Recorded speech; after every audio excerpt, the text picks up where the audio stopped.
I'm very happy to welcome you all on the occasion of the International Women's Day, which we're going to celebrate this Sunday, the 8th of March, to our panel discussion and to the lecture, Silenced, Islamic Feminism and Social Struggles in the Arab World. My special welcome goes, of course, to our speakers of tonight, to our keynote speaker, Professor Fatima Sadiqi.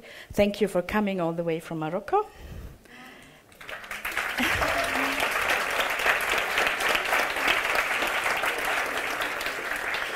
And to Elif Adam, who will discuss with her afterwards. And of course, to the chair of tonight, Helmut Krieger, who is a long-time consultant to the VIDC already. Thank you both. Let me also thank the Austrian Development Corporation for its financial support and the Central Library of Vienna for hosting us tonight and for their always good cooperation. I also would like to thank my colleagues from VIDC Global Dialogue for their support in organizing this event. And last but not least, I want to thank the two interpreters of tonight, Gabriele Gallo and Thomas Musil. For those who need translation, English you will find on channel 3 and German on channel 2.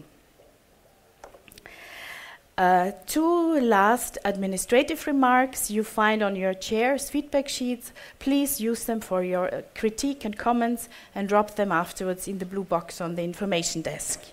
And another event of the VIDC I want to announce. We will start a new discussion series, and it will be in German, so I will talk in German now. Das wird man wohl noch sagen dürfen. Das ist eine Kooperation mit der VHS Otterkring. Und die erste Veranstaltung im Rahmen dieser neuen Reihe wird am 26. März in der VHS Otterkring stattfinden, unter dem Titel Hijabis brauchen keinen Friseur. Keine Friseurin. Und es geht dabei in einem humorvollen Umgang um Frauen, wie Frauen mit Kopftuch auf Stereotype reagieren. Wir haben zwei Aktivistinnen und eine davon ist auch Designerin eingeladen, die das auf sehr humorvolle Weise sich mit den Stereotypen auseinandersetzen werden. Das eine ist die Nuref Khelifi und die zweite Person Naomi Afifa Brenja Günes Schneider. Also nicht verpassen. So, now to the event of tonight. Silenced, Islamic Feminism and Social Struggles in the Arab World. When we started the series with the title Silenced in October 2018, we had a discussion here on the diversity of feminist and gender-critical initiatives in the uprisings in Tunisia and Egypt. One of the guests by then was Umayma Abu Bakr. She elaborated for us the difference between Islamic and Islamist feminisms and gave us an insight on what Islamic feminism stands for. Today, we want to continue with this topic of Islamic feminism, and we want to learn more how various Islamic feminist initiatives are involved in the current uprisings in North Africa. Tonight's event can also be seen as a continuation of the event we had here right in this room in January this year. By then we had invited 3 activists from Lebanon and Iraq who shared their experience from the streets of Baghdad and Beirut with us. Tonight, however, we will have a more academic approach to the topic. Before handing over to Helmut, let me say some words, because we have now tonight a discussion on the Arab region. And I think seeing the pictures currently from refugees on the Mediterranean be drawn or be sent away, being attacked and being shot at borders close to Europe or at the European borders, I think we cannot ignore that. And I have to say, it is a shame. It is a shame for Europe, it is a shame for Austria that our politicians only say we closed the borders are closed, I think. I thought it need to be said when we talk about the Arab region right now. So, Helmut, let me shortly introduce to you Helmut Krieger now, for those who don't know him yet. He's a social scientist, researcher, and senior lecturer at the Department of Development Studies at the University of Vienna, and a consultant to the VIDC. He is also the head of the other-funded research project, Knowledge Production in Times of War and Fight and War, developing common grounds for research in and on Syria. This is a cooperation between the University of Vienna, the Syrian Center for Policy Research, the Biosed University in the West Bank, the Alpen Adria University in Klagenfurt, and the organization Nusawat in Beirut. So Helmut, now it's your turn to introduce the panel. Thank you.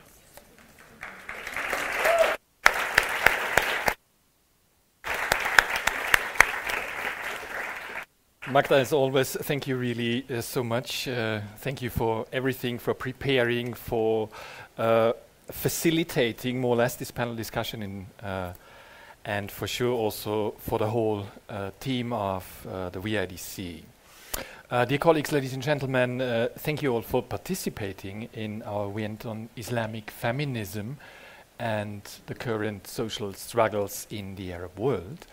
It's my distinct pleasure to chair this panel, and for sure we are more than pleased to welcome Fatima, Sadiqi and Elif Adam. Really thank you so much for joining, for coming and for sharing your thoughts with us. First of all, let me briefly introduce our speakers. Dr. Fatima Sadiqi is Professor of Linguistics and Gender Studies at the University of Fez in Morocco. Her work focuses on women's issues in modern North Africa, the whole Arab world, as well as, in a broader perspective, the Mediterranean region. She is author and editor of numerous volumes and journal issues, including Women's Activism and the Public Sphere, Local Global Linkages, published already in 2006. One of her famous books is Women, Gender and Language in Morocco, published in 2013. The next one is Moroccan Feminist Discourses, published in 2014. Navigating, and that is a quite wonderful article talking about your own biography, Navigating the Berber Culture / Islamic Feminism Intersection, published in 2017. And one of the last ones, Transforming North African Feminisms from Within, New Post-Arab Spring Feminist Voices, published in 2018. And this is exactly one of the main topics we will discuss tonight. Fatima is also a public speaker in many languages and a member of many national and international scholarly and policy-making boards. Her work has been supported by different and numerous prestigious awards, fellowships, ranging from Harvard University to the Woodrow Wilson Center. And I should add, she currently serves on the editorial board of the Oxford Encyclopedia of African Women's History. So absolutely great that you could come here to Vienna. It's really a huge biography and a lot of different publications. Elif Adam is an anti-racism activist and educational staff member at Minor, a Projektkonto for education and research in Berlin, as well as political education, as well as staff member of a political education project entitled Democracy, Religion and Diversity Discourses, Attention Relationship, funded by the Federal Agency for Civic Education in Germany, in German die Bundeszentrale für politische Bildung. She studied cultural and social anthropology and is co-founder of the Documentation and Counseling Center for Islamophobia and Anti-Muslim Racism here in Austria, in German die Dokustelle für Islamfeindlichkeit und antimuslimischen Rassismus. which for sure in particular also supports women. Elif closely followed the revolt in Sudan in 2019 and the overthrow of al-Bashir's dictatorship that lasted for more than 30 years, and I think you will bring in these experiences in your comment on Fatima's lecture as well. So absolutely great, and thank you really so much. Just a few words about the content of our panel discussion. As Magda already mentioned, starting point is the diversity of feminist initiatives in times of social struggles, in times of revolts, in times of protest, in times of war, and in times of imperial interventions in the Arab world. At the same time, exactly this diversity, the very, very rich history, the very rich legacies of women's movements in the Arab world, of feminist initiatives in the Arab world, are more or less often silenced in so-called Western debates, Western media on the Arab world. So it comes as no surprise that we are not anymore familiar with the prominent role different feminist initiatives as well as women's movements in general play in today's struggles, play in today's protest movements, ranging from Morocco to Algeria, for sure, to Sudan, to Tunisia, and to other parts of the Arab world, not to mention what we already discussed in our last event in Iraq as well as in Lebanon. So this very general overview leads to some central questions we want to discuss tonight. What is the relationship between Islamic and so-called secular women's initiatives? How important is this line of division, if it is still existing at all? How can a common ground for basic political demands be found in the entire region? To what extent do Islamic feminist initiatives develop an Islamic-based criticism of the prevailing conditions as well as the political elites in the Arab world? To what extent are Islamic feminist initiatives perceived and discussed here in Europe? And for sure, last but not least, what can we learn from the different development as well as the different strands, pathways of feminist initiatives in the Arab world? What are repercussions that can be useful and productively integrated in our own activism or academic research? So these are, I think, a lot of questions. Despite the very, very strict timeline we have, I think it might be possible to at least discuss or answer some of them. So that means, last but not least, some words about the format of tonight's panel discussion. Fatima will speak for about 30 minutes, and then Elif will comment on her lecture by including her own experiences as somebody closely following the developments in Sudan on the one hand, and for sure the experiences you have as an anti-racist activist here in Austria/Berlin as well. So by including these experiences, these analyses, it might be a quite productive and fruitful communication and coordination between both of you. And after that, I think we will open the floor to questions and comments. So, fine, let's start with an analysis on the current. Okay. Well, thank you. Thank you very much, Helmut. First of all, I would like to express my deep joy to be here. I'm very happy to be here.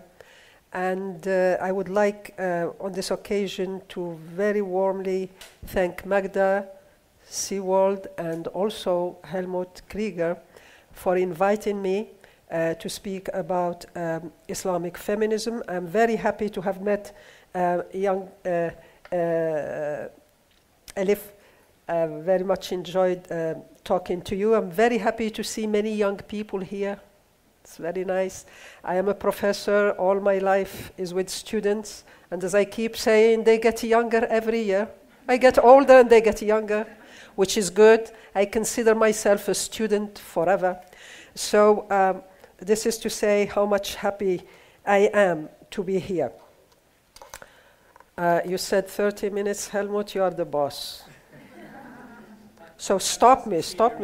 Okay. You are my boss now. Well, I have accepted you as a boss. Okay, now the expression Islamic feminism, take it from me, I have been involved in the field for many decades. It's not a simple expression. Islamic feminism is very complex.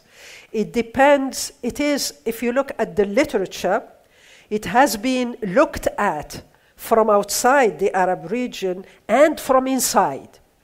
Now, from outside the Arab region, I could see two trends. The first trend, I would say, is negative. It looks at Islamic feminism as something that would push them to rescue women who are oppressed by men in an Islamic context. This is usually the media. I'm sorry about the media people here, but I mean the media have veiculed this image very much, and it did reach us. And it got even worse with Islamophobia. So we see like Muslim women as being in need of rescuing. That's the negative part.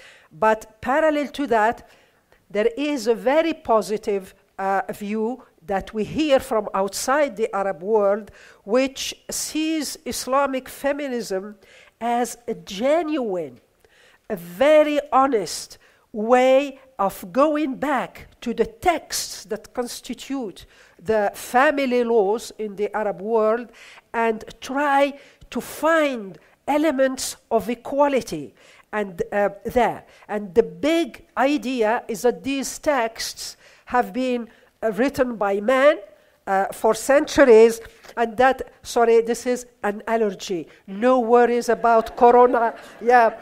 So if I do this, it's an allergy. If I do this, it's menopause, ladies. So it's okay. So anyway, so this genuine attempt to look at the laws from an egalitarian point of view. And you find many people trying to really come up with knowledge that would help young people now who like to be at the same time Muslim, but who also believe in equality, in human rights, and what have you. So these two voices from outside the region, I can hear them, and believe me, I have been grappling with the thing itself for myself for many years. Now, this is from outside. From inside, we also have two paradoxical views about Islamic feminism. As a good linguist, I think that one of the biggest hurdles we have is the terms itself. I know that feminism, even in Europe, is still not a happy word. I mean, let's face it. It's not everybody accepts it wherever it goes. Now, when you put Islamic and feminism, and when you translate it into Arabic, Nasawiya, Islamiyya, that's not, for many women, including myself at the beginning, that was not something that would work. Why? Simply because it may be hijacked by political Islamists. Okay? So many people grappled with that, with the linguistic aspect of it. So what I am trying to tell you here is that we need to work more on the concepts that matter here, on how do you call this? Because the notion of feminism has always existed in the Arab world. The notion, the meaning, not the term, the notion has always existed. I don't think that women have have been passive. They have never been passive. On the other hand, the notion of gender is something that linguists, grammarians created. It's only later on that social scientists took it. And Arab grammarians have grappled with gender for a long time. So this is just to tell you that first we have a linguistic conundrum. This is due to colonization on the one hand, and secondly to the fact that we are multilingual. Now, Helmut mentioned Berber. We have in the region Berber, we have the two Arabics, colloquial Arabic and Fusha, and we have French is very strong. Don't forget, I mean, when I was growing up, I mean, the French at that time, intelligentsia, they did a lot to push their governments so that our countries get independence. We have not forgotten that. So this kind of secularism came also with this idea that it was colonization is never a good thing, but also, I mean, you have to think of the people, how they live, all these things. I'm not defending that. I'm just trying to sensitize you to the complexities of issues. So how did it happen? I can give it to you as a story. Exactly around the beginning of the 1980s, since I have to focus on Islamic feminism, it was men who first wrote some PhDs on the necessity to reform the family law. And especially in Morocco, where they say that the Maliki, which is the Maliki Islamic school of Islamic jurisprudence, needed some reform.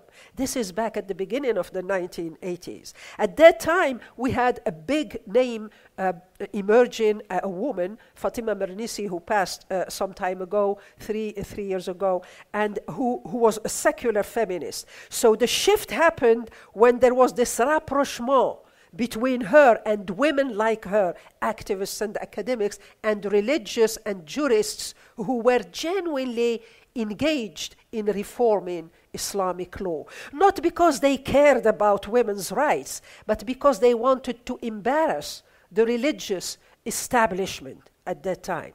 So there was this rapprochement between secular feminists and men. Men play an important role in our feminisms, because feminism is based on patriarchy, male domination. This you find in all religions. Stay assured that there is not one society on earth today which is not patriarchal, or where men are not dominating. But patriarchy, I mean, manifests itself differently in different contexts. So in our context, I'm not going into that unless you ask me later on, is that men are important here. What I mean here is that religious men in our part of the world are not a homogeneous group.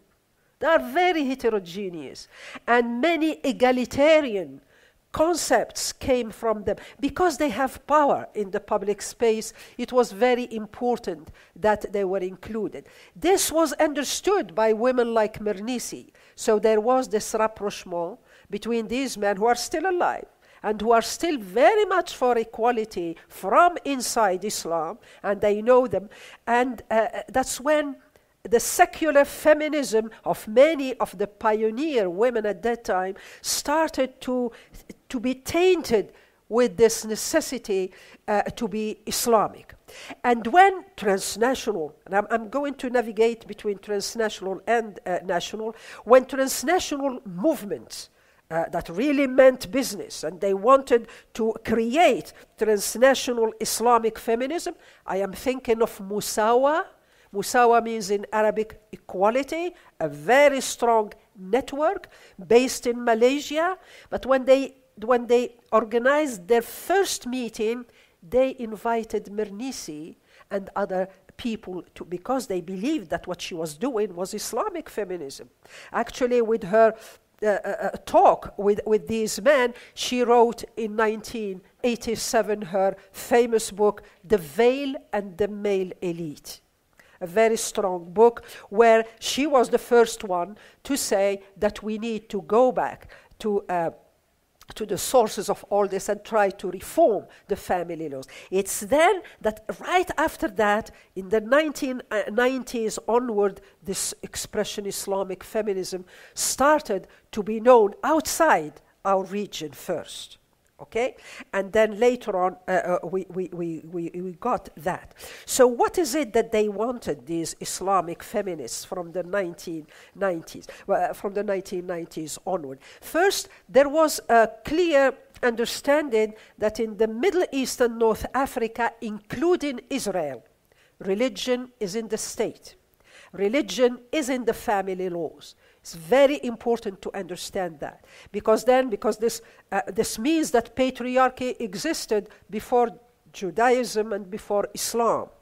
And what these two religions, we do have a lot with Judaism more than Christianity. What Judaism and Islam did is that they incorporated more of this patriarchy. So what they wanted is to try to look at the laws themselves and try to interpret them as women.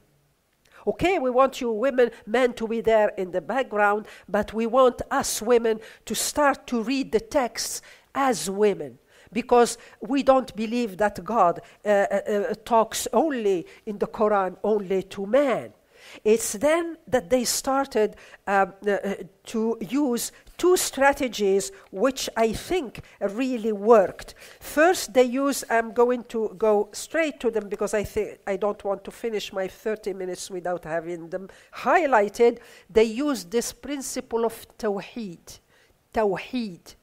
What does tawheed mean? It means emphasizing the overall egalitarian message of the Quran.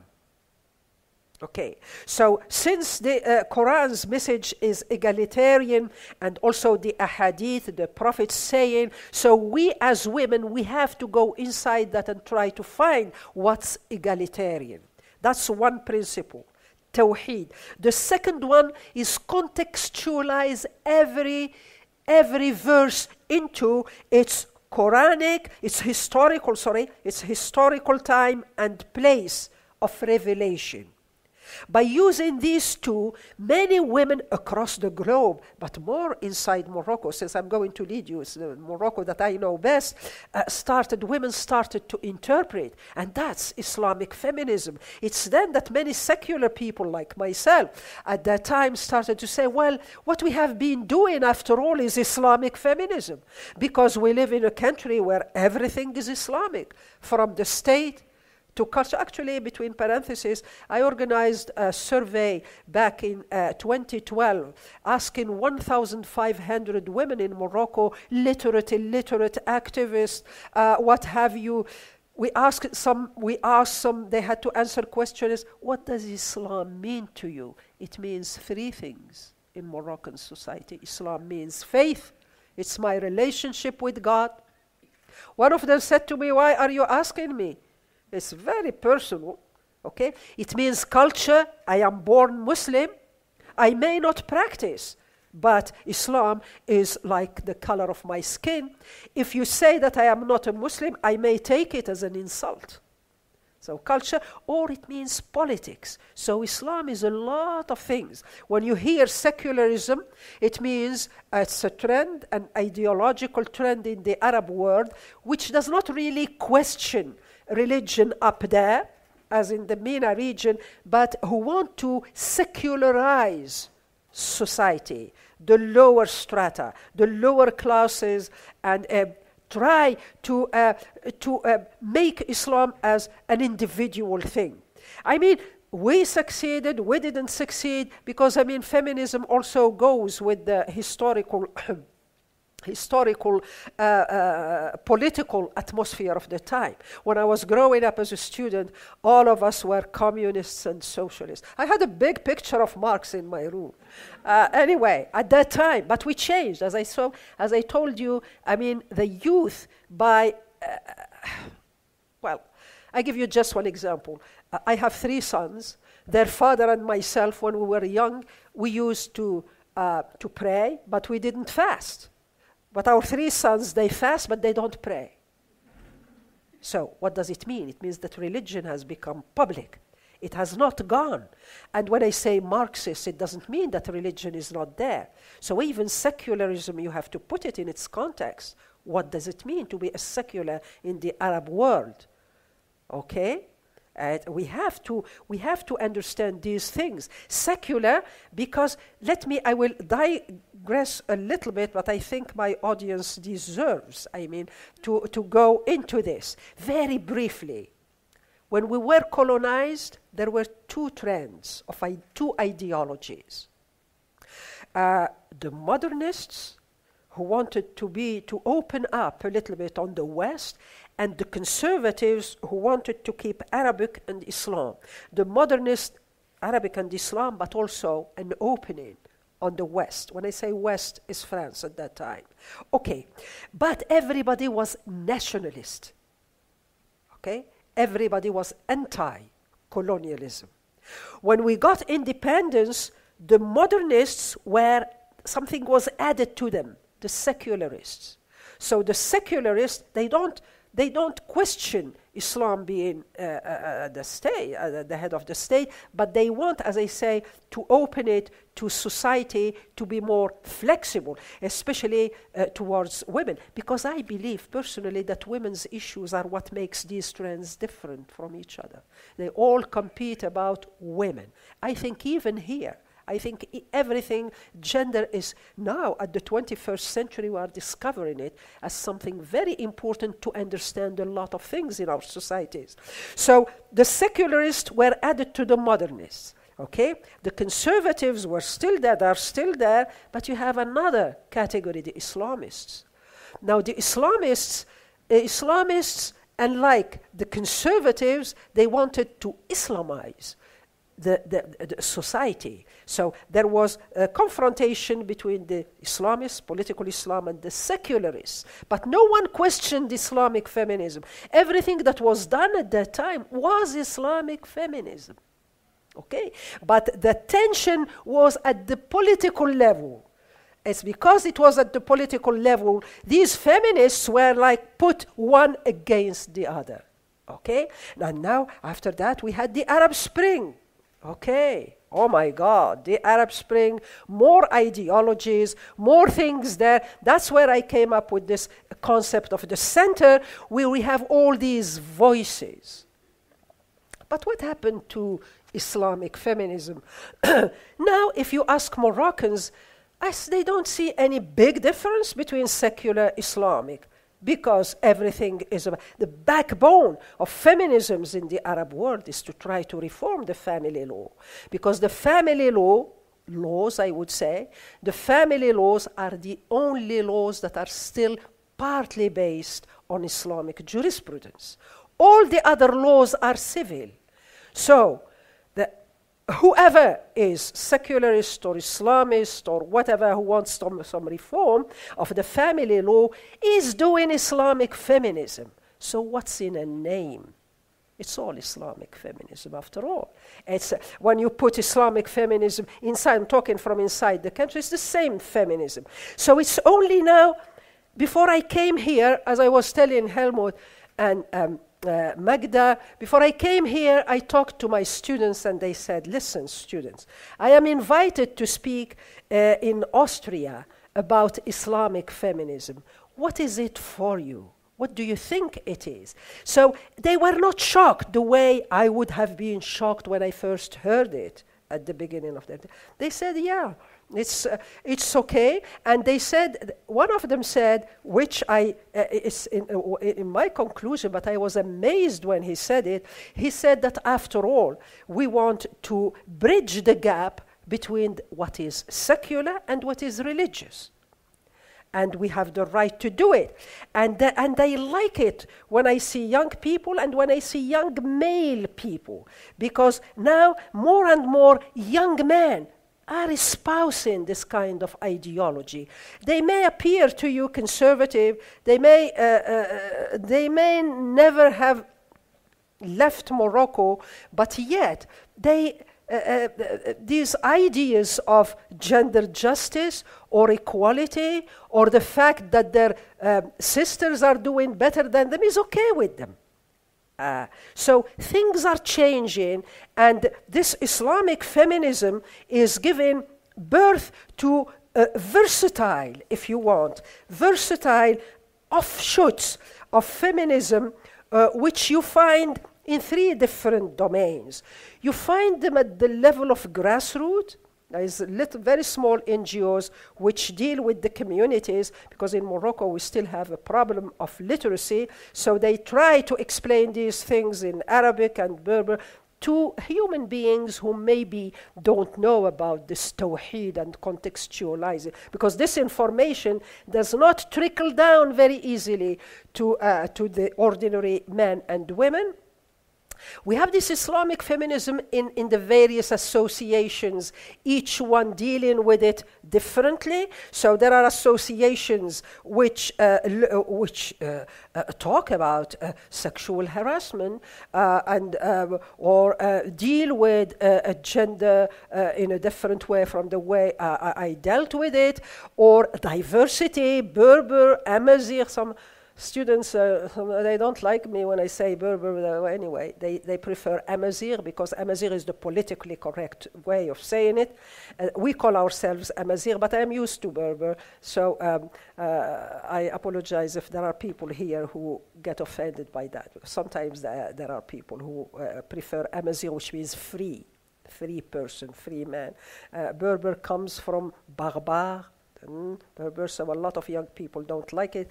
But in the Anglo-Saxon literature, it has never really hit me, so I continue to use it, but it's just habit. So you have all these views actually transgressing, outsmarting each other. But they use something which is very important.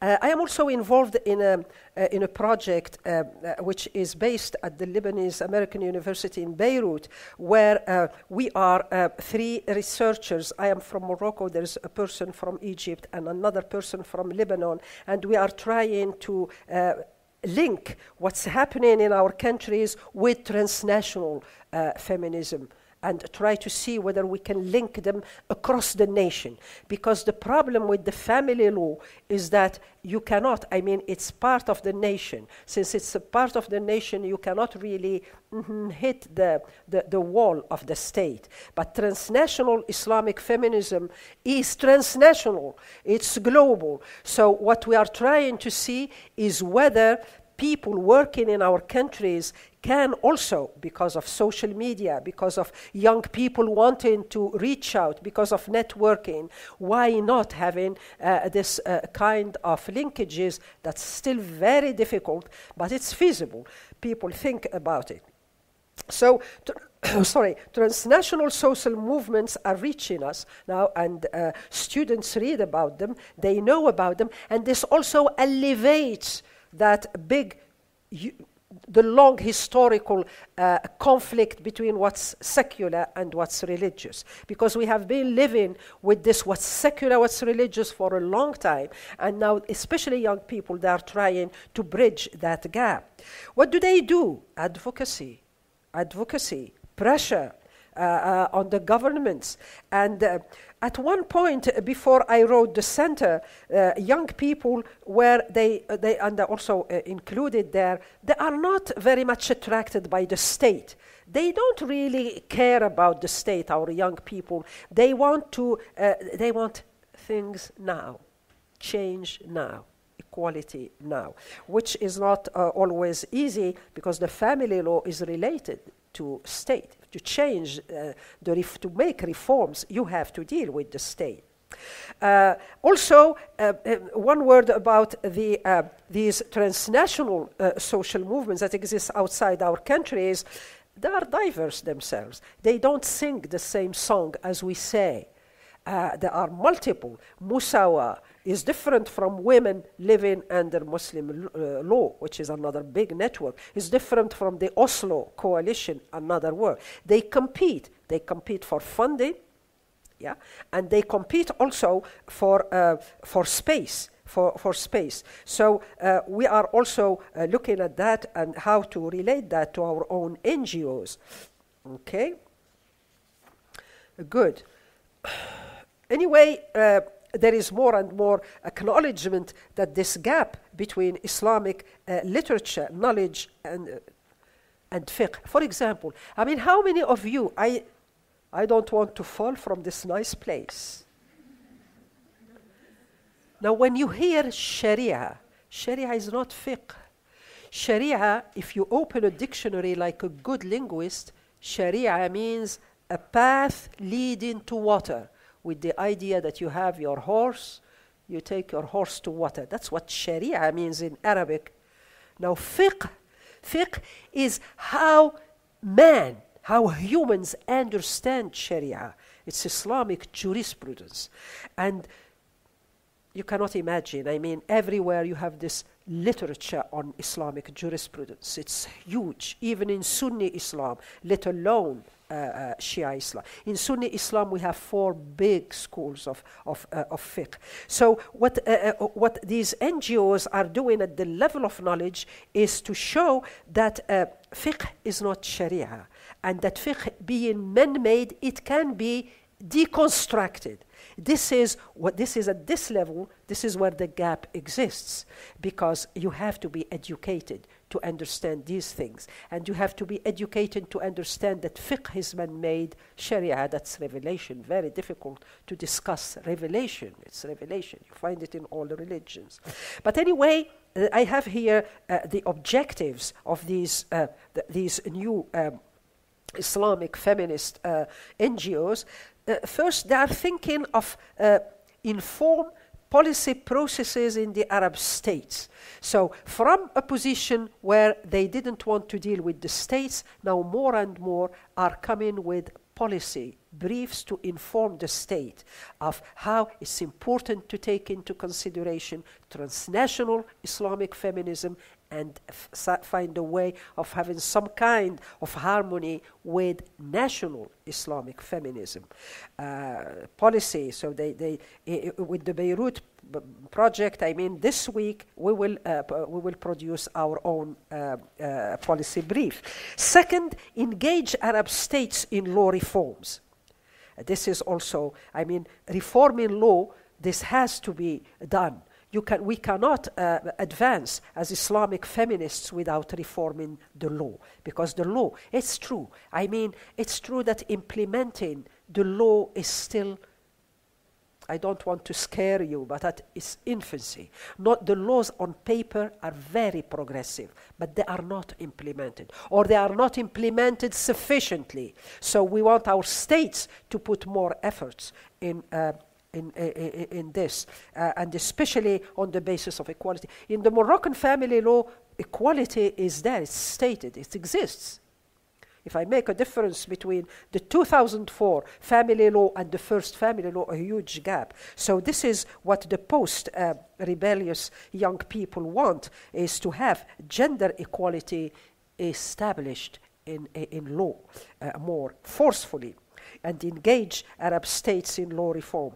They also want to, they suggest that how Arab states may become more inclusionary by accommodating gender equality. So gender is becoming in policy making. So just 5 minutes there. So one important thing to say here towards the end of my talk is that Islamic feminism, whether it is secular or not secular, has never been an import from the West. I am not saying that interactions between the West and Arab countries has never happened. It did. But I would take it even further and say that Western feminism, when it appeared in the US, at least that I know, also a part of that, the feminism in the West appeared with the help of many feminists from India, from the Arab world, from Africa. So it's not purely Western. That's, I mean, these ideologies, they thrive on dialogue. You cannot advance an ideology like feminism without some kind of diversity. You cannot say, I am a white feminist, full stop. No, even the color, I mean, there's something that we hear now. So feminism is what it is. But anyway, so far as we are concerned, it's homegrown. It has, especially that it deals with the family law, which is its backbone. And the other thing that is raised with the family law, and that they see a lot coming in the center, is that the family law is focused on married women. where are the unmarried women? And many of them exist in the region. Where are the unmarried women? Where are the single mothers? Where are the handicapped and all that? So that's also something that should be targeted for the reform. So this is what I wanted to, this is what the gist of what I wanted to share with you, but I will leave it on one idea, that Islamic feminism, innocent or less innocent, as you may see it, I think that it is the door. It's the door to that may bridge in the future the gap between what's religious and what's secular in our countries. Because, as I told you, I mean, gender is at these trends, they outsmart each other on the basis of how much they can. I don't want to use control, but control how women behave, what they should dress, yes, for political reasons. But keep in mind that there are negative, positive views of Islamic feminism from outside, which hurts us also, and there are positive and negative views of Islamic feminism from inside. So it's high time we try to bridge the bigger gap. I don't know whether we could do that with all the problems that keep rising. But as I told you, being a student, I want to be a student, I'm very hopeful. Thank you very much.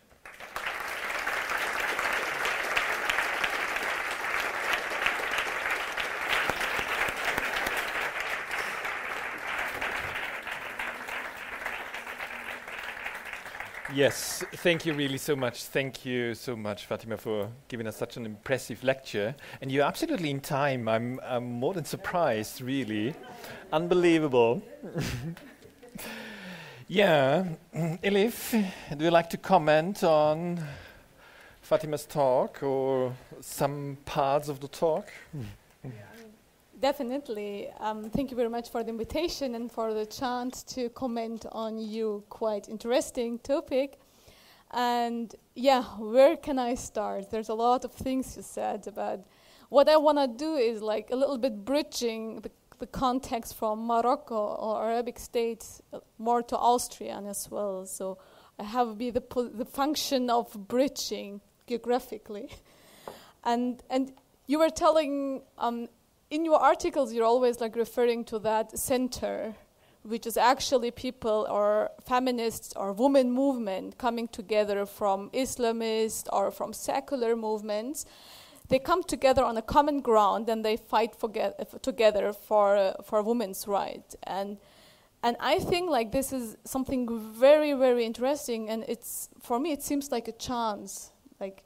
A center is a chance to bridge like ideological issues, to bridge labelings, because what we are dealing with a lot of things like labeling. You're feminists. You're Muslim. You're wearing a headscarf. Like we're mostly like fixed in Austria on that labeling thing, and it's actually not enabling us to come together on that common ground. Even so, as you said, we don't have that strong patriarchy in the Austrian system, but definitely we have a lot of women issues we still have to tackle. And this is us, it feels for me, and I will come with examples, hindering to come together in a solidarity. I think that solidarity feminism, it's a really important term. The solidarity means not that everybody is same and we're not a homogeneous ground. No, we don't want to be homogeneous. We want to live in a plural society and in a plural women movement.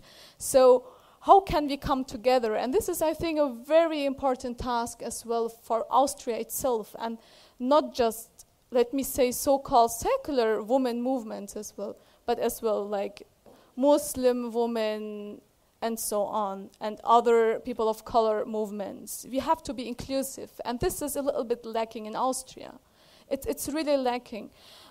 Why? I can just give like a few examples. As being born and raised up in Germany and Austria, and you're being active because you somehow have to be active. There is no other way. You're just born to be active, because you're always like facing a lot of questions you have to deal with your identity, with your ethnic identity. All of a sudden, after 9/11, it's becoming a religious identity you always have to defend. And this was actually really, for me, a way how I come to these issues, tackling these issues in my religion itself. Just to trying to explain the people that Islam is actually equal, I had to grab it in my religion itself. So I benefited from it. But what I experienced as well, and this is really crucial, is it was like 2017 in Austria when we had the Women's March in New York. We had the Vienna Women March, and there was one female Muslim woman invited wearing a hijab, a headscarf, and she had to talk, and she got de-invited 2 days before. And the explanation of that was that she is actually representing particular needs, like needs of a particular group of women, which is actually very harmful for a female movement. In the same year, it happened on the International Women's Day, I think it was in Graz, that there was one, like, as you know, in Austria, when it comes to the women marches, International Day of Women, a lot of organizations come together and they make demonstrations together in solidarity. And one of the organizations who was invited was had a migration background, and they said, yeah, you can speak, but just if you don't speak about hijab. So for them, like, just to be, imagine like a woman struggling with that issue. It's one of the biggest issues they're struggling, addition to the female issues they're struggling as well, and they should not talk about it. So these experiences led actually, especially young activists, try to pretend not go in that spheres, because if you live in a very, let me say, poisoned atmosphere, we have populist debates, we have right wings going on, and you're always dealing on your daily life with these issues, seeking for jobs, trying to get a job, you have the issue of being discriminated or just facing racist attacks on the street. Additionally, if you go to anti-racist organizations or female organizations, you think like, yeah, there I'm home, like we can just like fight together, and then it's just slashing in your face. And I know a lot of people who step back actually. They really step back, they said, yeah, if that is not inclusive, I cannot be part of that. That doesn't mean, and there are different women. I mean, there are some women call themselves feminists, some women, they don't call them feminists, but what they're seeking for is actually the same. So we should really think outside of this labeling and the terms, what we're looking for. And these challenges of Muslim women has two sides. Being Muslim woman in a mostly like non-Islamic country, it's totally the opposite. What you told about Morocco is women are facing actually two different discourses. They have the discourses in their society and they have the discourses outside of the society. What Fatima Sadiqi just told about going back to the roots, trying to explain the equality in Islam itself, or tackling the patriarchy and their cultural system and their community. It's happening, but it's not happening outside. You would not hear it outside that easily, because to be honest, even me personally, if I'm really daily just have to struggle just to wear my headscarf, like with these populist debate, I would just not like to give them another reason just to put it on my head again.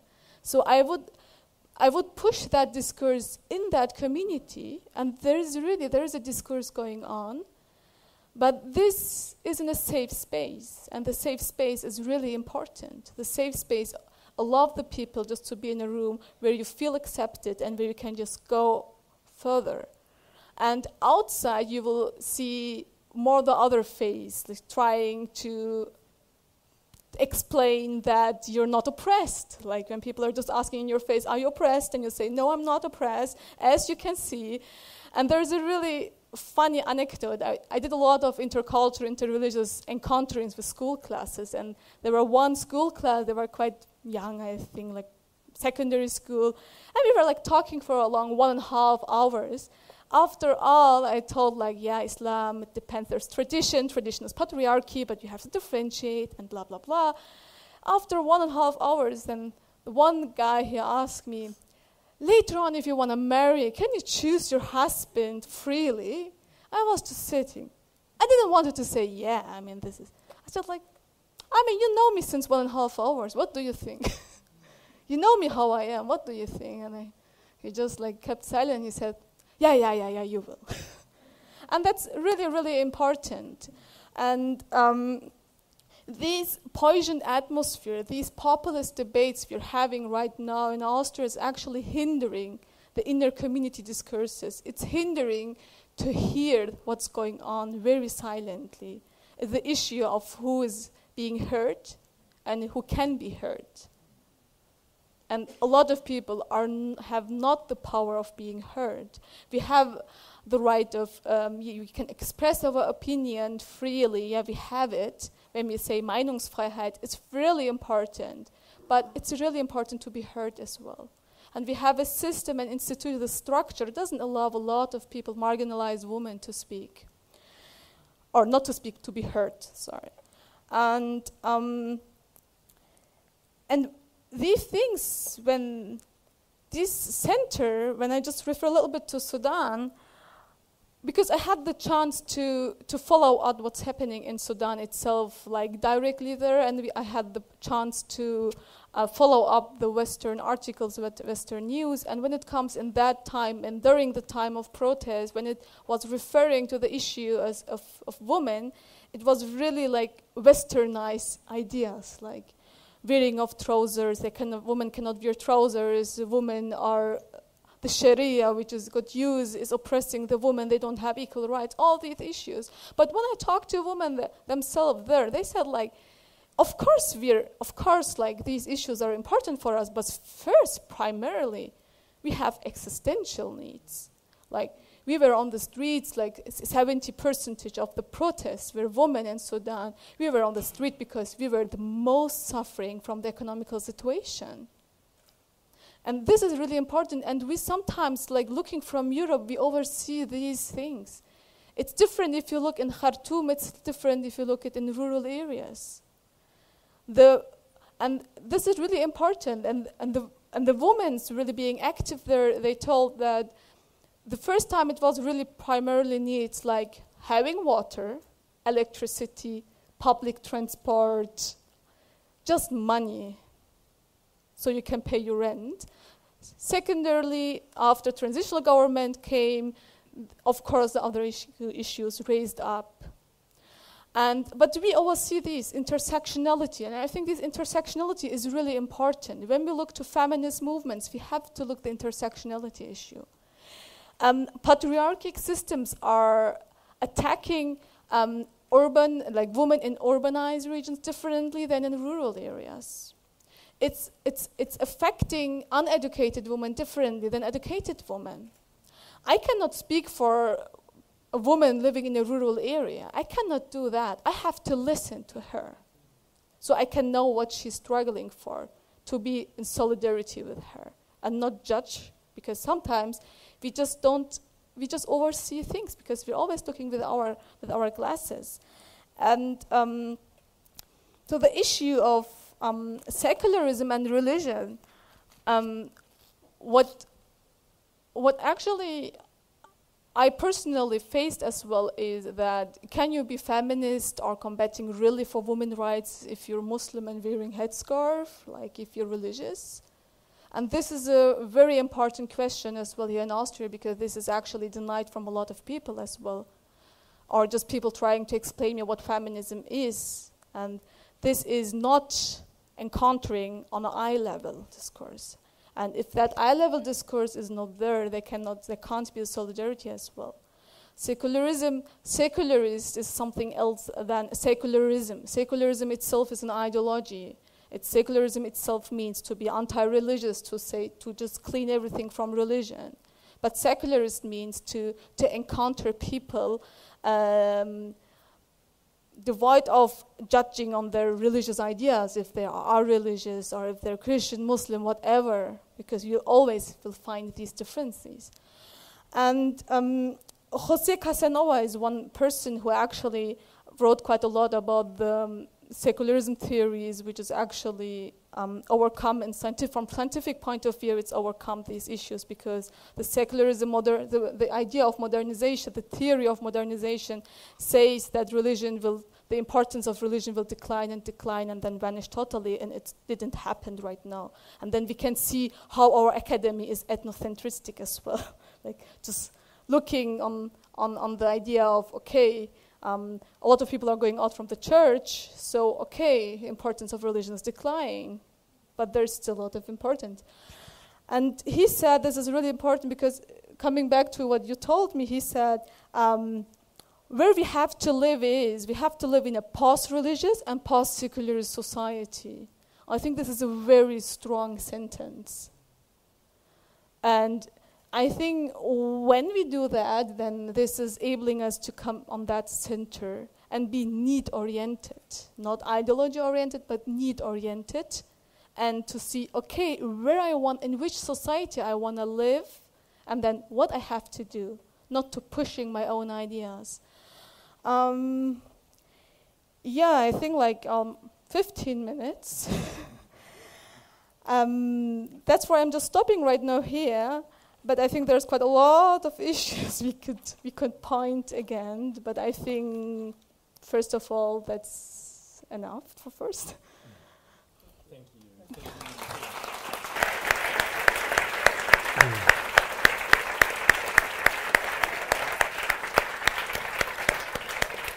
Yes, thank you really so much, Elif, for your comments and the very impressive pictures you gave to us about the different experiences you have here as well.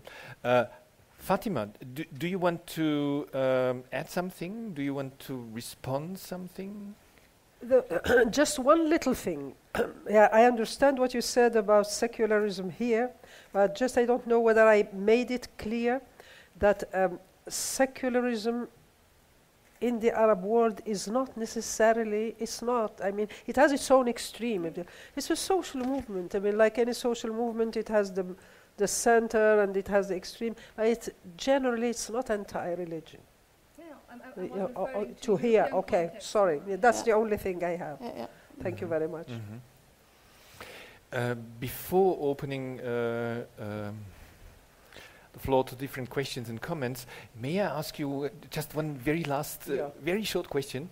I mean, you referred to the concept of center you already introduced in different articles you had, and this center is a platform, as far as I could understand, a platform of different initiatives, feminist initiatives, Islamic feminist, so-called secular feminist initiatives, as well as different other social forces, a platform that includes, in that sense, the different as an inclusive way of debating, of discussing political as well as ideological issues after the revolt of 2011.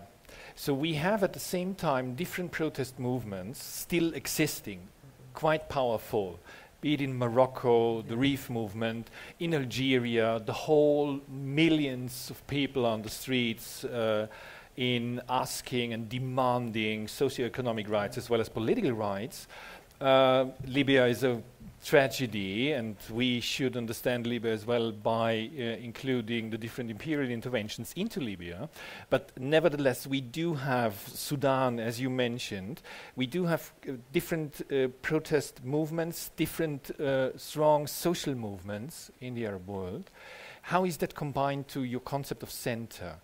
Is the center a result of activism, of protest, of revolt, an inclusive space?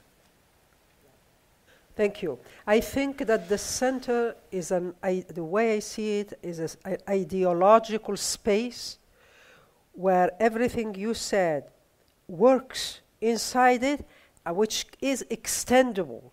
And it's something that came from the post-Arab Spring youth who don't see leadership. They don't want a leader.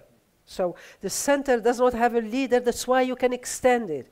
And they also, they don't acknowledge the power of the state in it.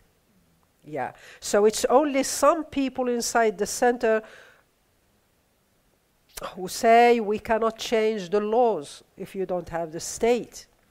And this is debatable for them, but it stemmed from this general idea that I sensed in the young people who don't want a leader and who accept the other more and who don't like the state to frame them.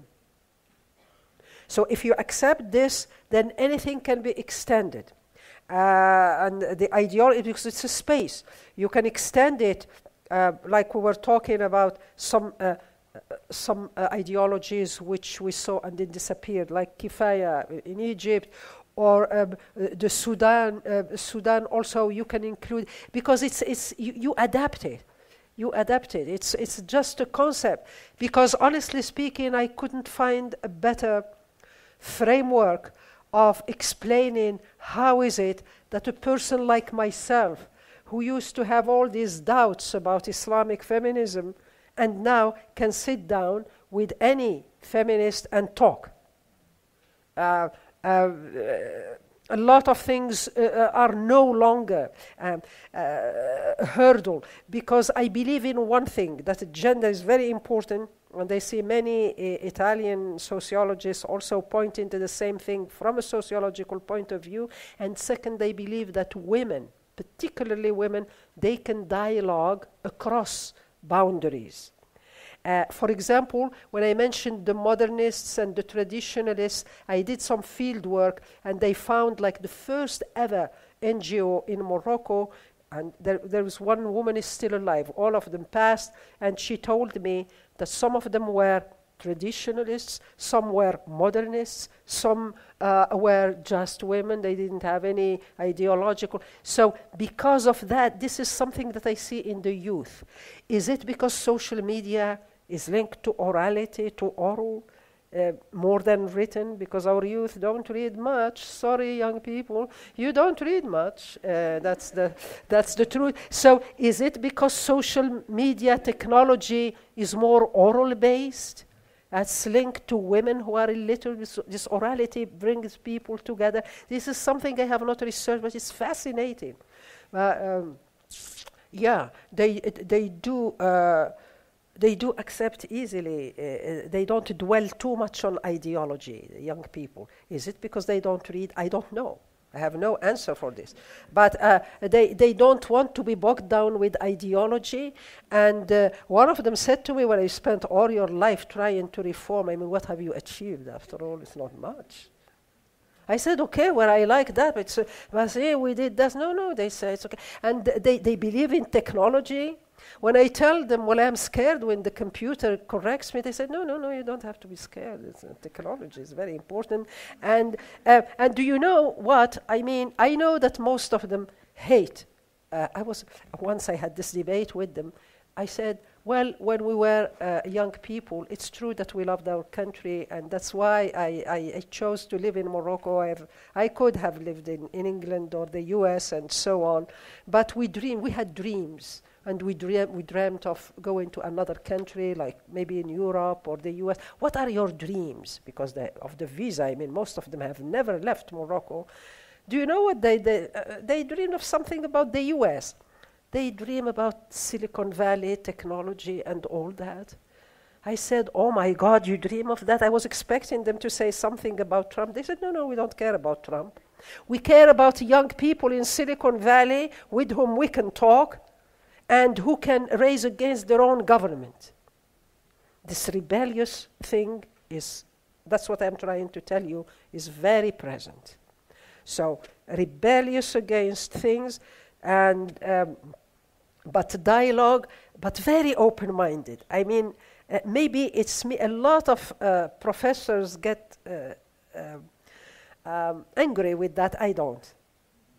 Because they help me also dig deeper into things. I don't agree with many of things they do, but at least, I mean, I tell them, you hit me, I hit you. It's okay, no problem. And they're okay with that. So they're less conservative, more easygoing, and in the center, because I think it's because of the nature of this post, I would say, Islamism, post-Arab Spring youth, very interesting.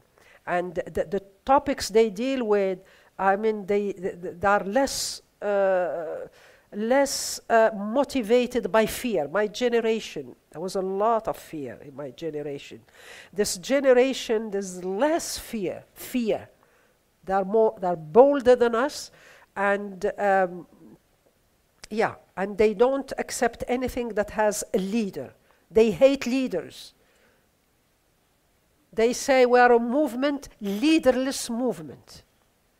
Something is happening in our region where the old antagonisms that I spent years in my life about what's Islamic, what's secular, it's not a big problem for them.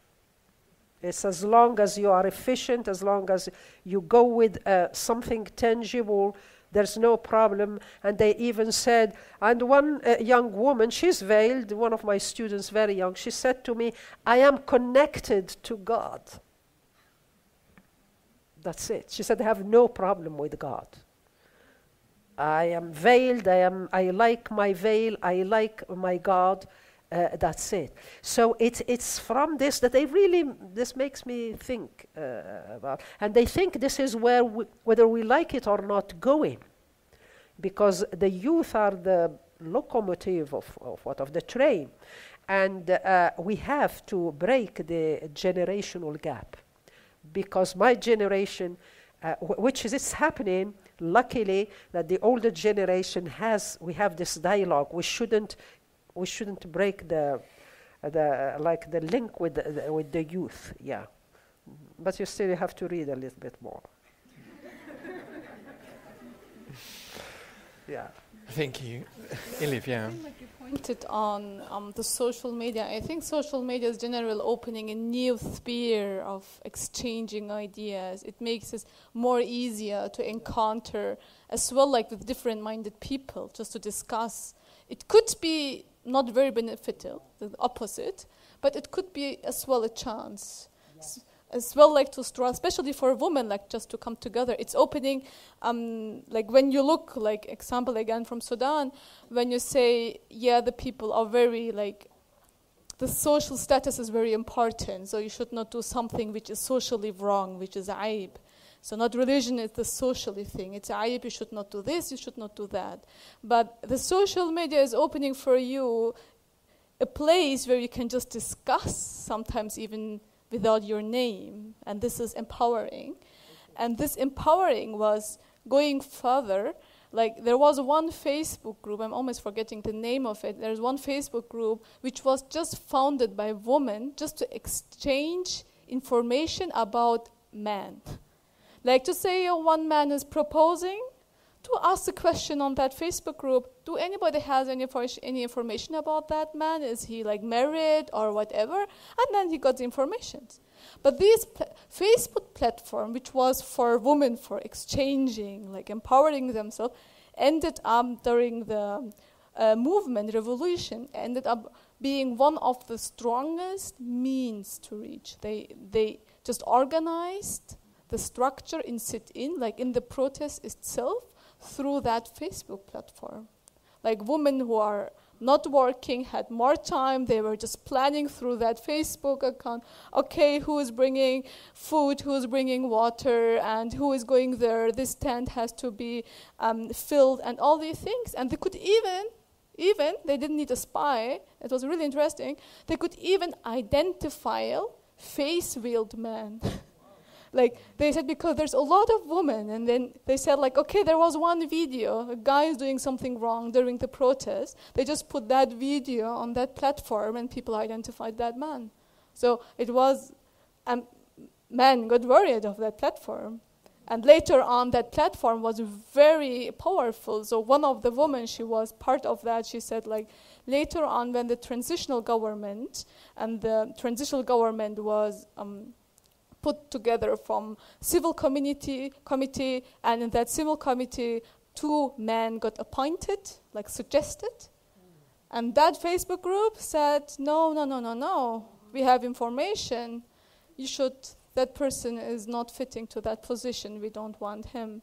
So even so, when we right now look on that transitional government, and it's right, there are quite less women represented in that transitional government, and this is as well, people criticize that, the women criticize that, but still there is not lacking of influence of women movements there, which is maybe not obvious from outside. So I think the social media is really something we should definitely not underestimate. It could open, especially in where social pressure could be used, it's opening room and space. Yeah. Thank you. I think it's time to open the floor to questions and comments. We still have a bit more than 40 minutes left. Yes, dear colleagues, ladies and gentlemen, time for your questions. Please use the microphones. Yes, and I think it would be fine to collect some statements, comments, questions. Gundi? My name is Gundi. I am a feminist, I would say, a secular feminist. And I would like to thank you first Magda, for mentioning the situation on the border of Europe and the catastrophe which is happening there. So it's very good that you brought this in. Thank you. And I would also like to thank you for your lectures and for taking us to another world for a while. But now I would like to ask a very principal question. And this is, if we consider feminism as to improve the situation of women, my question is principle, how does religion, Islamic religion, help you, us, anybody, to come closer to this aim? And the second question would be, where do you discuss conservative Islamistic streams or even reactionary directions? Where do you discuss this and what do you do about it? Very conservative? Yeah. Okay. Thank you. Yes, please. Thank you. Welcome to our city. My question comes as a trilogy, if it's okay. So I have to ask you 2 yes and no question prior to my no question. Oh my God. Prior to my main question. Yeah. So. Okay, go ahead. Sorry. So as we all know, Islam ended up to a lot of different countries with different bases and different culture. Nevertheless, the Quran is the same. The Quran that is publishing in any of those Muslim or country or any other place in the world is the same unique book. Yeah. Is that correct? Okay. Good. Is that correct? Yeah, the Quran is the same. And so we don't have different type of Quran. We have just the same book. It is. Good. So we are in the same. Is that the yes/no question? Yes, that's the answer is yes. Thank you. You smile. It means it's okay. That's what I was expecting. So the second question is, have you read the Quran yourself, the whole book, Me? at least once? Yes. More than once. Good, perfect. More than once. So here is my question. How on earth? How on earth? How can you put Islamic or Muslim and feminism right next after each other? The contradictory is way too high. Yes. If you read the Quran, you most certainly should have known that women are not equal in Islam at all, in no way. So how could one be feminist, which basically simply means gender equality, and be a Muslim? I accept. Can I answer that before I forget? Sure. It's just because it's a very subtle. Thank you for the question. Now, it's the Quran is something. It's linked to revelation.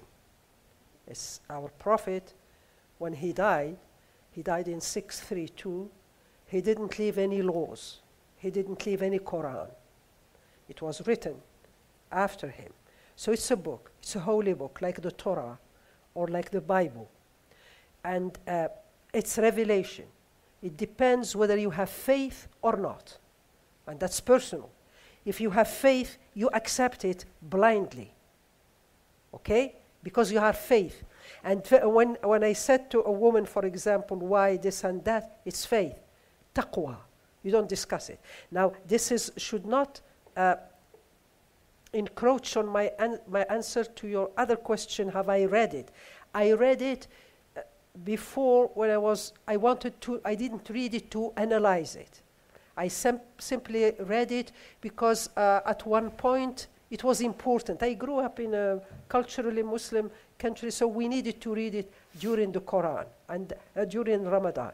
And I read it then without the concentrating that you have now on the Quran.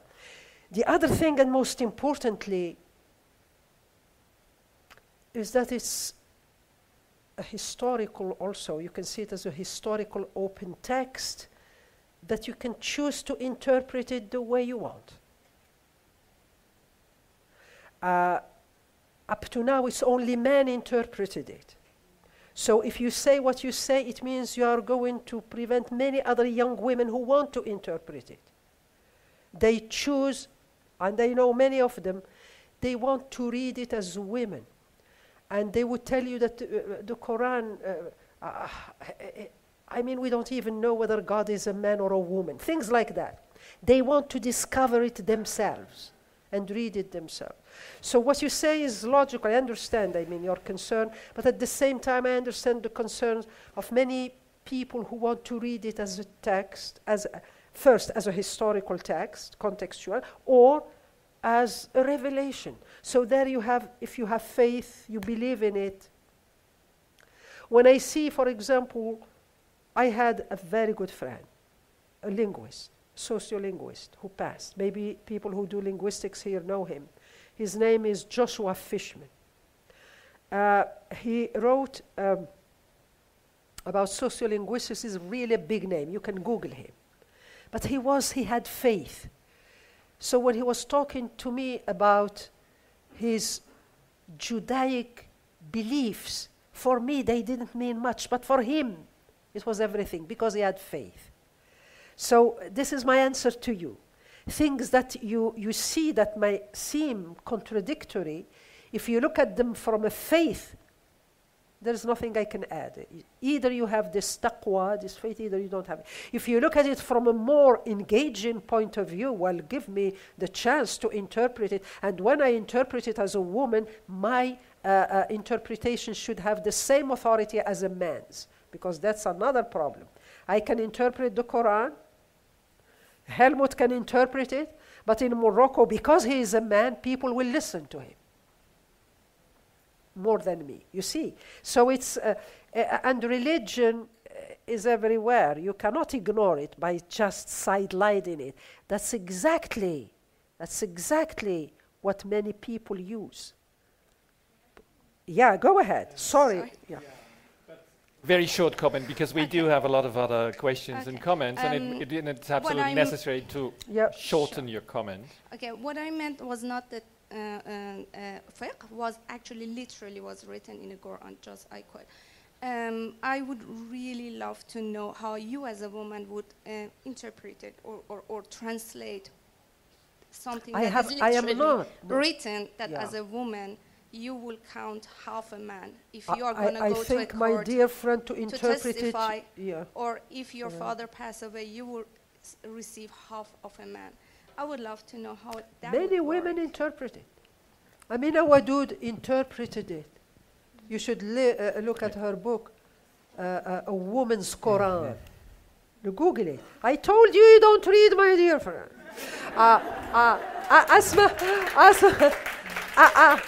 No, sorry, I don't.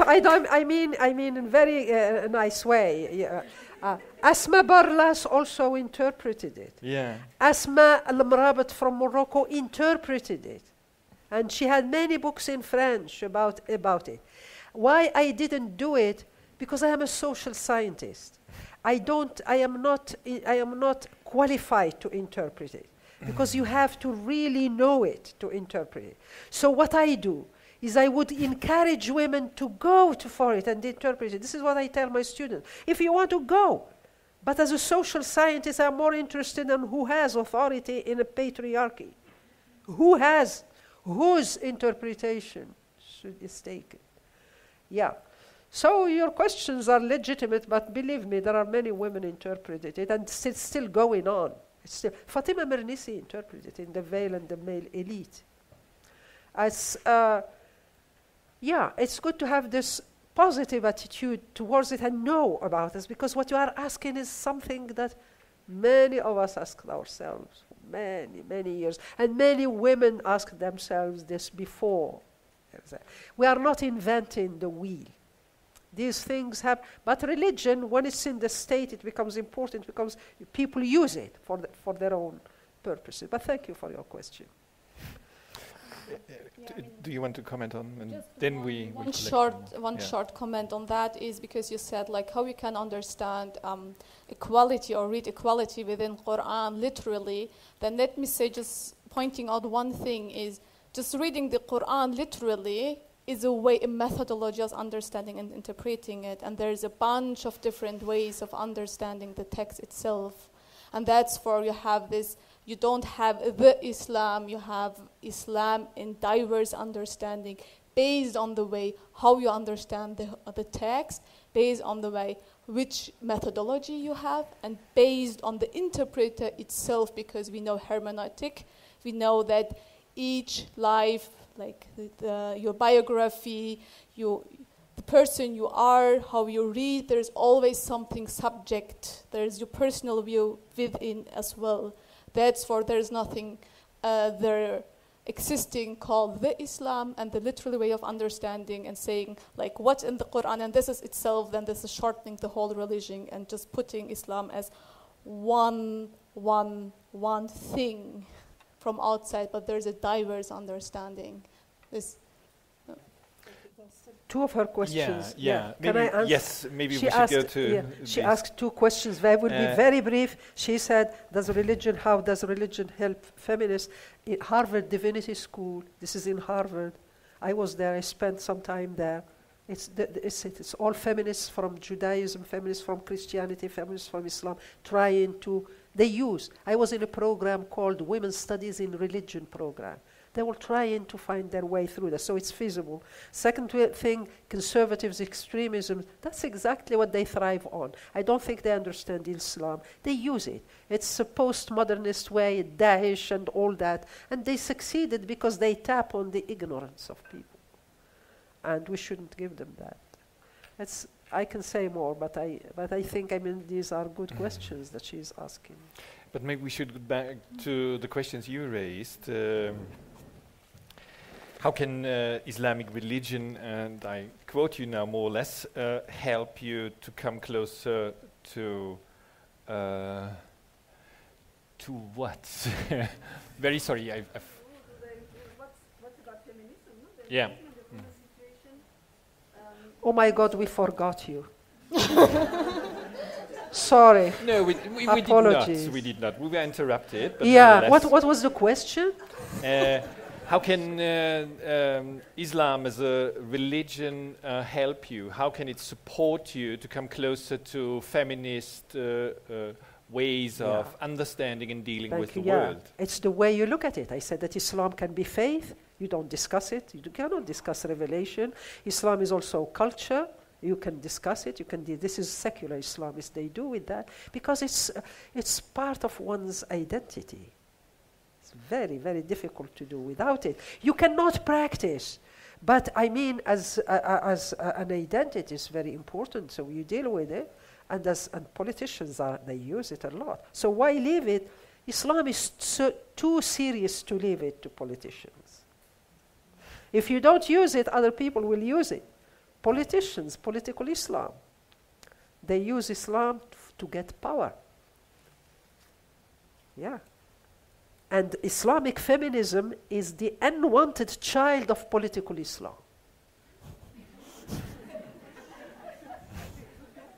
Now, political Islamists, they want power. They use Islam to gain power. Islamic feminism is the unwanted child of political Islam because it bumps into them. It says to them, these legal rights, whatever you do, we want our rights the way we women want, not the way you men impose on me. This is what this young woman is trying to do also. Yeah, it's a question as a woman. That's not what the extremists want, and that's not what the conservative religious want. That's why we are helped by many less conservative, many open-minded religious people. Have I confused you even more? I like your look. So, but it's absolutely nice and fine to open that space in order to be able to reflect further on. And we do have a lot of more questions and comments. Hi, my name is Claudia. Thank you so much, Elif and Fatima, for your talk. I'm a student here at the university. I try to read. Nice to meet you. I have a more historical question to both of you. Historical question? Yes. Oh my God. You talked about, anti-colonialism, nationalism, that this was like your generation that came up with these ideologies.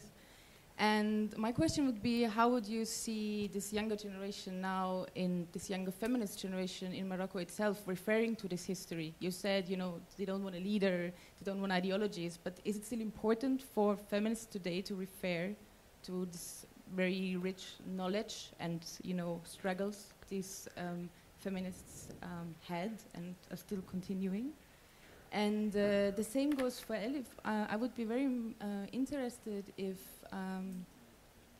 how do you see the history of the feminist movement in Austria from your communities, different generations?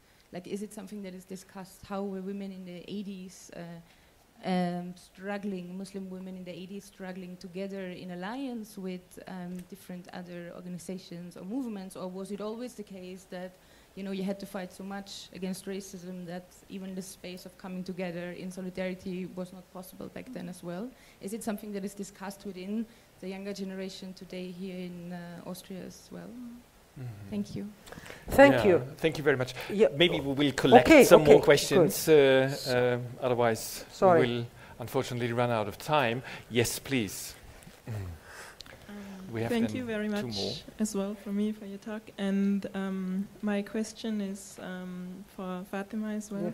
Yeah. So in the beginning you were talking about seeing Islamic feminism that, from the outside or from the inside. So my question is, how do you think that Islamic feminists from the inside see Western feminism from the outside? So how the Western world was imposing or is imposing what feminism should look like. Yeah. Thank you. Thank you. Thank you. So we have another question, over there. And then. It's not a question, but actually a comment. As Arabic Muslim feminist, I want to thank both of you for coming today and for this empowering speech, because I spent half of my life explaining to the Arabic community that I can be feminist and still be a Muslim. That doesn't make me not a Muslim anymore. And the other half explaining to the Austrian community that being Muslim doesn't make me any less feminist or a woman than any other woman here. So I feel very lucky to be here today. Thank you. And thank you for this much needed speech. Yeah, thank you so much. Thank you. Thank you. Thank you. I think we have another comment or question.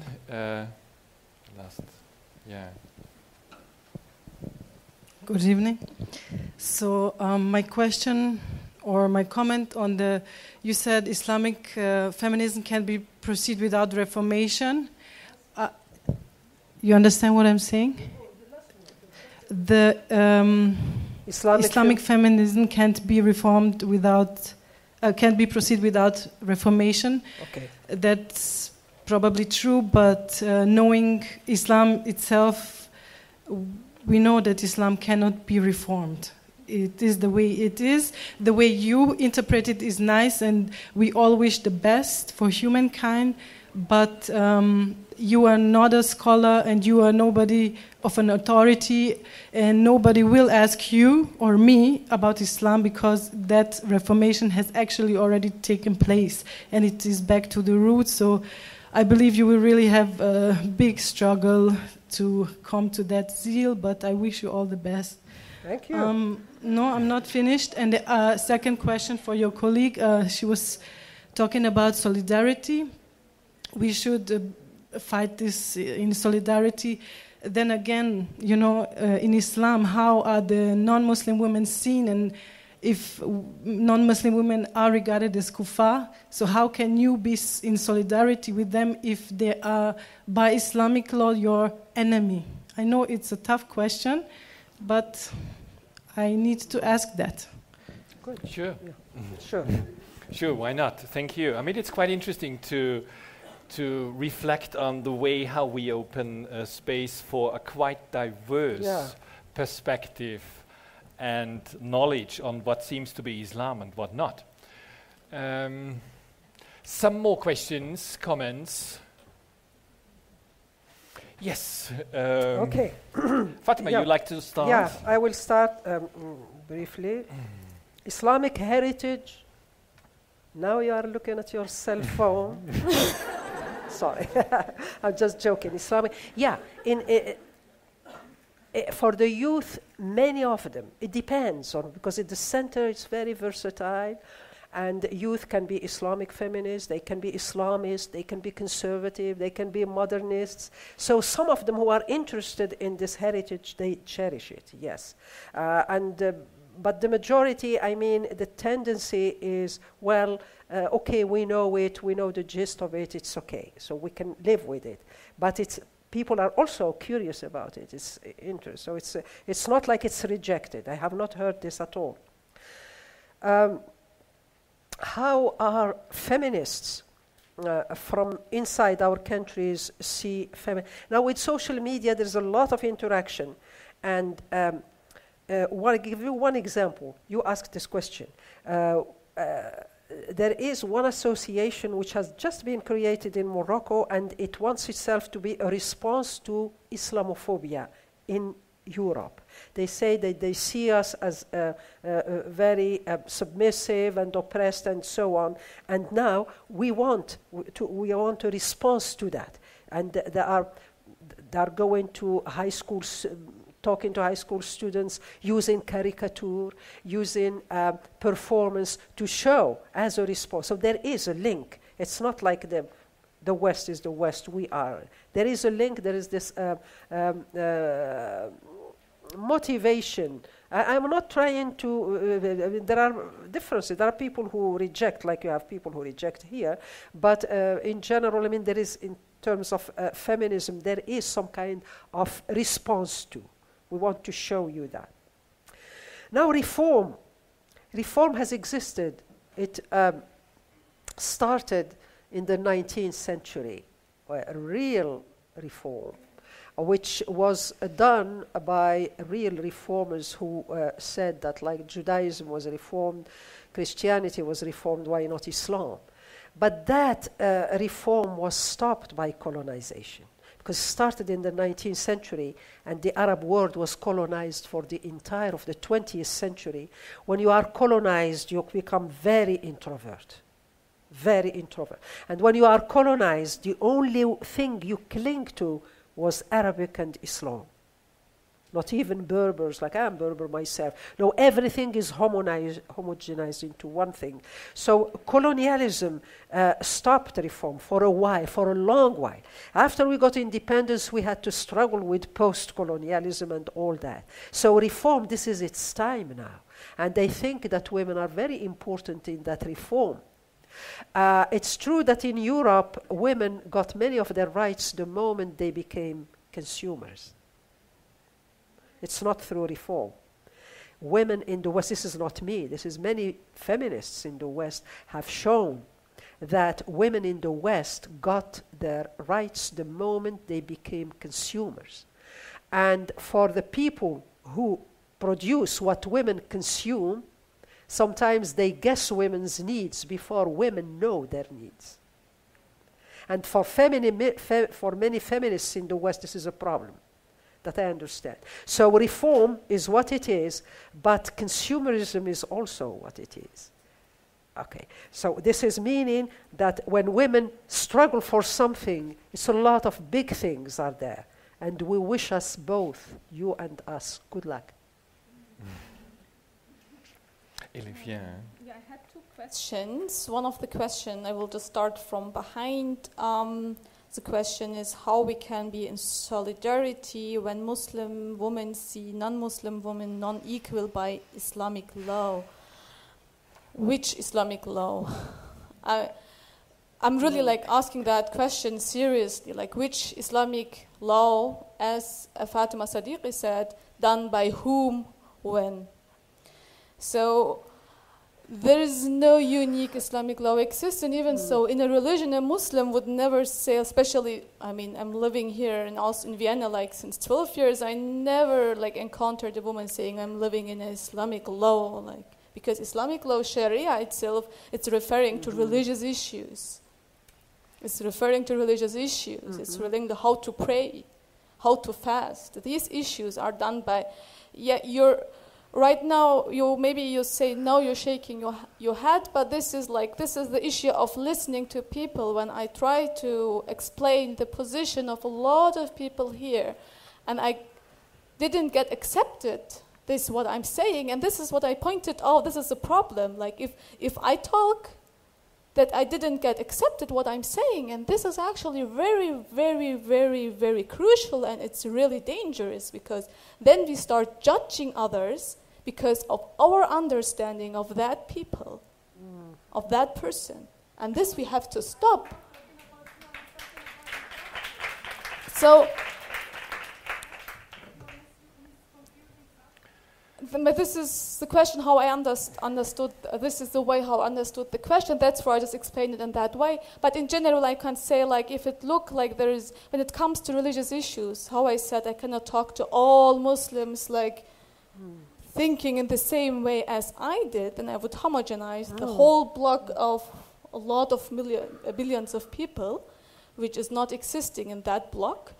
But we have to keep in mind there's a difference between religious, maybe like the Sharia within religion, how it's like regulating your way of fasting, your way of praying, and then the civil point, how to encounter with other people living in the same society. If we look back to the roots in the time, like let me say of the Prophet's time, you will see that in the time of Prophet that the Muslims, and there was Jew, and other religious identity, they lived together, and that had actually a constitution. They had the constitution of a city which is regulating how to live together. So we cannot say right now that all Muslims are seeing non-religious people as kuffar and then automatically bad. Even the term kuffar has various diverse of meanings. And judge on them. And this is hindering us to be in solidarity. And that's the problem. This is the way when we say it's important that we speak for ourselves, then we have to hear and to listen and to take it how it is, because I don't have any other strategies that I'm saying something else and then thinking something else. This is not what I'm doing. And if a person thinks that I'm doing that, then this is it's just not right. And the other issue is the Muslim women, like how much they're really intervening in the women issues. We have to differentiate and to look more in deep, like if we look right now, which Muslim communities are living here. And in the 80s, a lot of guest workers lived here. People who came here had a Muslim background, came here to work, and then with the idea to just go back, the idea of, I don't belong here, I will just stay here for a while, and then I will just return to my home country, home city. And for most of them, it didn't happen. So right now what we have is, and this is actually what I can say, as much the people and the woman or the man as well are belonging to the society and got accepted in that society, as much they're intervening in the female-woman issues in general. And that's for, in the last 10, 20 years, this belonging of, yeah, I'm Austrian Muslim, I'm living here, even so I have maybe some roots in some country where I actually maybe never lived there, maybe just born. So I'm right now belonging here. So I'm in this debate, I'm in that discourse at the moment. And because we have much more of these persons, that's for these questions are rising right now. Because is it like answering? Thank you. So I think we do have another few minutes left. Yes, over there. No, I mean you.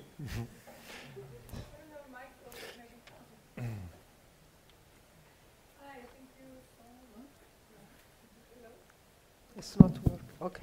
Does it work? Oh, yes. Hi, thank you so much for your insightful talk. It was very inspiring to listen to you. My name is Clara. I'm from a gender equality organization here in Vienna, and we try to create a space for dialogue. And Elif, you talked about creating a safe space for various kind of people and religions. But my question is, coming from, I've been on a longer trip in Iran, and I spent some time in Palestine and Israel. And I noticed that, as maybe addressing to your question too, it's very hard to get to the core and get to the people of conservative strains. So ultra-Orthodox women, for example, like Jewish ultra-Orthodox that are kept in a very, very private sphere, or also in Iran, how to get to the women in their homes was always through getting to know the men. When you're invited, and then you get to know the women. So what is your advice for, a white European woman to actually reach those people that we maybe want to create a safe space for? Is this question to me or to both of us? But I thought, since Elif talked about like this safe space and the importance of actually allowing for a safe space, and that's what we want to do. So I think no. Fatima, let us collect some more, if I may interrupt you. And yes, please. Mic is on. Oh, hello. This is.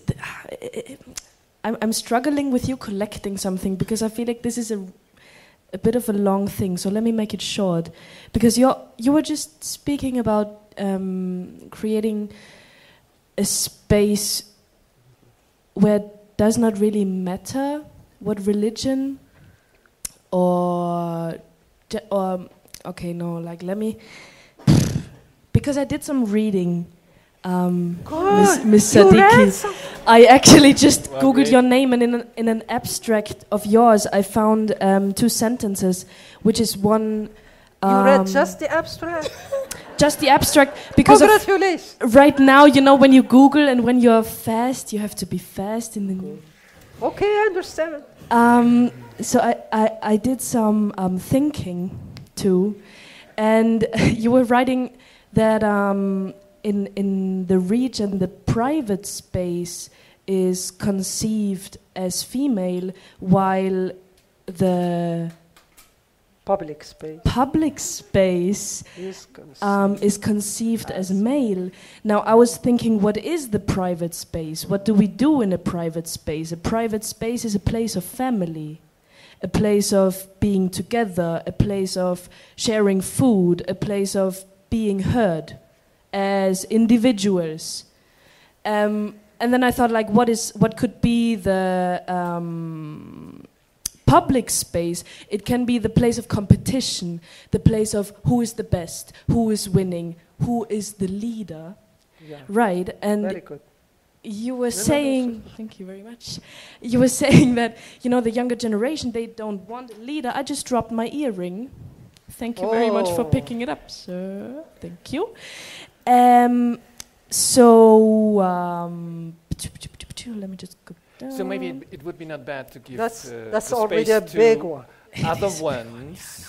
I was thinking about maybe leaving it, and then just coming to you and saying da. Yeah, but we can for sure discuss after this event as well. And Fatima, I think, will be absolutely fine to discuss different other issues you may find now in the summaries. But it's 5 minutes to 9, and there might be some other colleagues who might be quite interested in questioning and or commenting on what Elif and Fatima said. So please excuse me. Are there some other questions and comments? Yes. Thank you. Thank you. My name is Martina Kopf. I'm African Studies Department of the University of Vienna. My question goes to Fatima. Yeah. It's a brief question. I just would like to ask you, could you open this up? You spoke a lot about building a bridge between religion and the secular, and that this is something that you think that the young generation is doing and that they will do. Could you open this up a bit more, how this bridge could look like and what are the conflicts? Because you did not speak about much about conflicts. And maybe also a question to Elif. I appreciate a lot what you do, and also I'm also very much in favor of feminist interpretations and feminist hermeneutics of the Quran. I also read the books you mentioned. But my question is, I'm sometimes, as a white Austrian feminist, it's sometimes hard to address patriarchy within Muslim communities here in Austria without being accused of being Islamophobic. And what is your answer to this? Because it's really a dilemma. Mm-hmm. Thank you.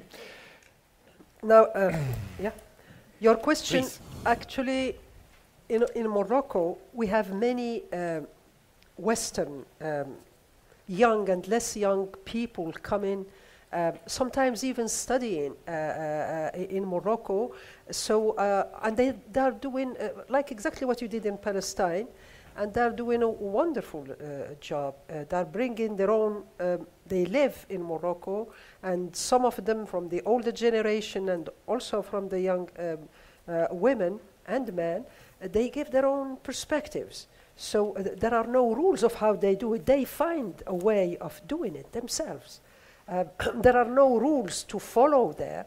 They come either as part of the university or on their own if they have, and sometimes they have funds from their own universities, study abroad, and they do live with families, and they observe, they do field work, and and they adapt.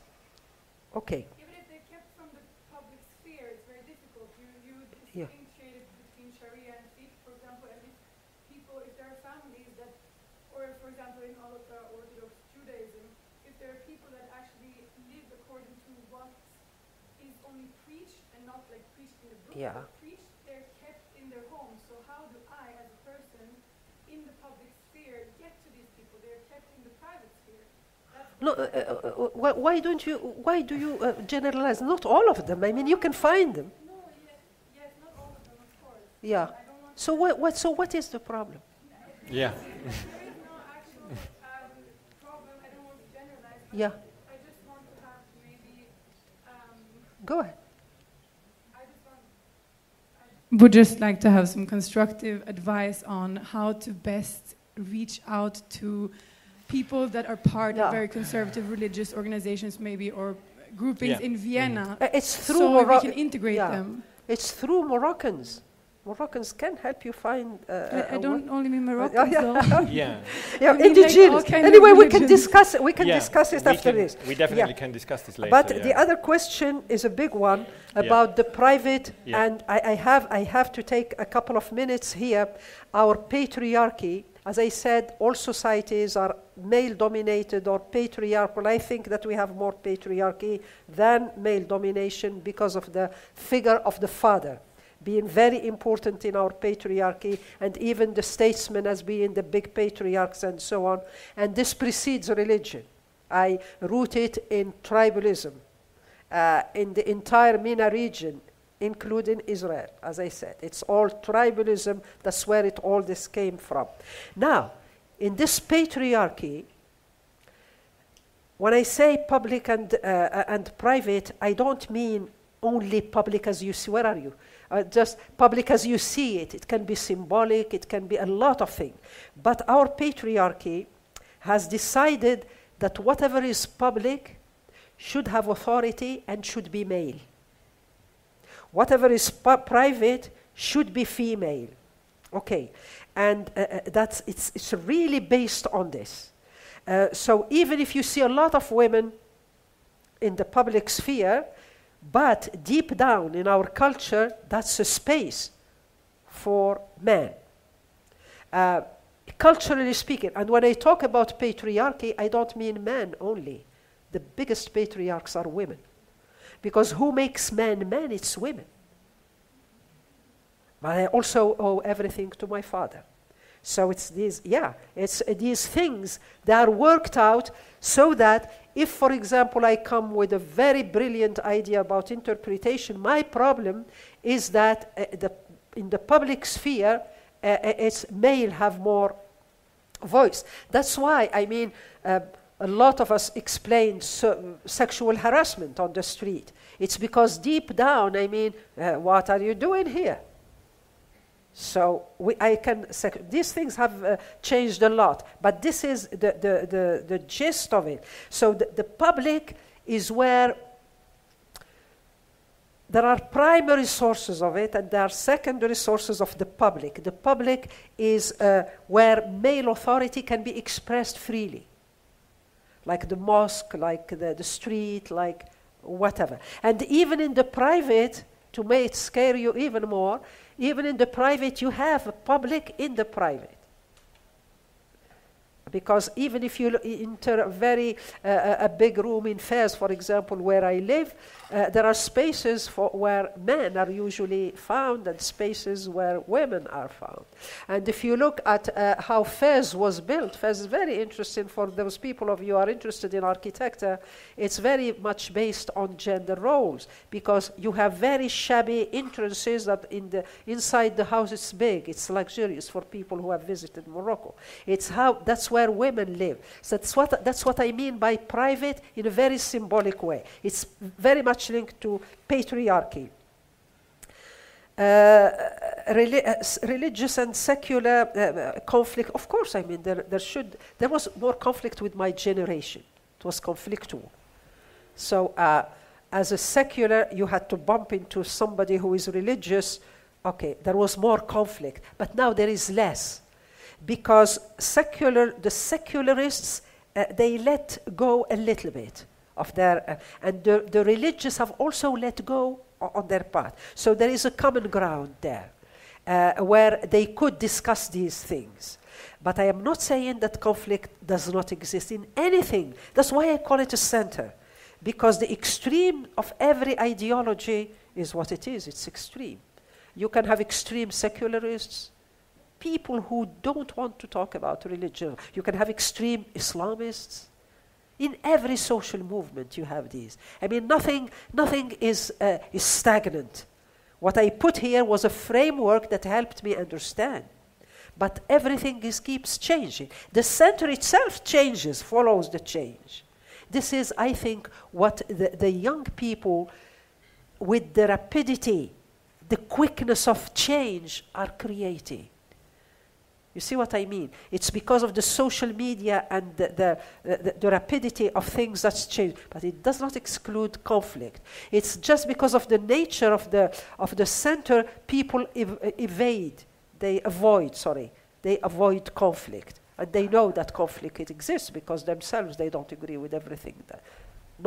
You cannot have 100% agreement on anything, especially with the youth. But yet, they want their individuality, and they know that there is a framework that contains them.